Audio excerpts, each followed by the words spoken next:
आजकल सनातन संस्कृति का बखान करते हुए यह बात अक्सर बताई जाती है कि हमारे देश में कभी नालंदा विश्वविद्यालय हुआ करता था, जो 9 मंजिला थी, जिसमें 90 लाख पांडुलिपियां थीं, जिसे विदेशी मुस्लिम आक्रमणकारी बख्तियार खिलजी ने जला दिया था, जो 3 महीने तक लगातार जलती रही। जलाने के संबंध में एक कहानी भी बताई जाती है, लेकिन जिस तरह उनकी 99.99% कहानियां जनता को गुमराह करने के लिए लिखी गई है, यह कहानी भी कुछ ऐसे ही प्रतीत होती है।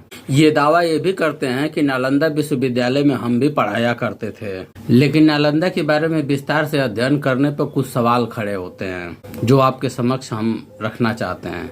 पहला सवाल यह है कि नालंदा विश्वविद्यालय के बारे में भारतीयों को सबसे पहले पता कब चला। इनके किसी भी ग्रंथ, साहित्य, किताब में, चाहे वो पुराने हो चाहे नए हो, नालंदा विश्वविद्यालय के बारे में एक शब्द कहीं नहीं लिखा है। नालंदा विश्वविद्यालय के बारे में सबसे पहले भारतीयों को अंग्रेज कर्निंघम ने बताया। नालंदा के बारे में नालंदा जलाने वाले देश के मुस्लिम लेखक ने अपनी किताब में लिखा।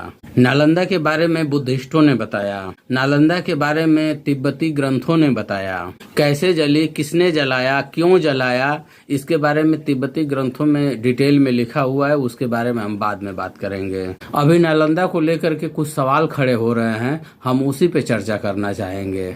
हमारा दूसरा सवाल यह है कि जब नालंदा जली तो हमारे देश के स्वघोषित मुख्य पुत्र विद्वान क्या उस समय हमारे देश में नहीं थे, जो लाखों करोड़ों साल की फर्जी कथा कहानी सुनाकर हमारे देश के लोगों को मूर्ख बनाते हैं? अगर थे तो 12वीं सदी में जलाई गई नालंदा विश्वविद्यालय के संबंध में इनके ग्रंथों, साहित्यों, किताबों में एक भी शब्द क्यों नहीं लिखा है?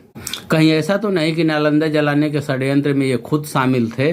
नालंदा और 2500 साल की बौद्ध सभ्यता संस्कृति के बारे में इनकी चुप्पी का क्या मतलब है? बौद्ध सभ्यता संस्कृति को लेकर हमेशा ये मौन क्यों हो जाते हैं? अपने ग्रंथों के माध्यम से भी मौन, हकीकत में भी मौन, इसका क्या कारण है?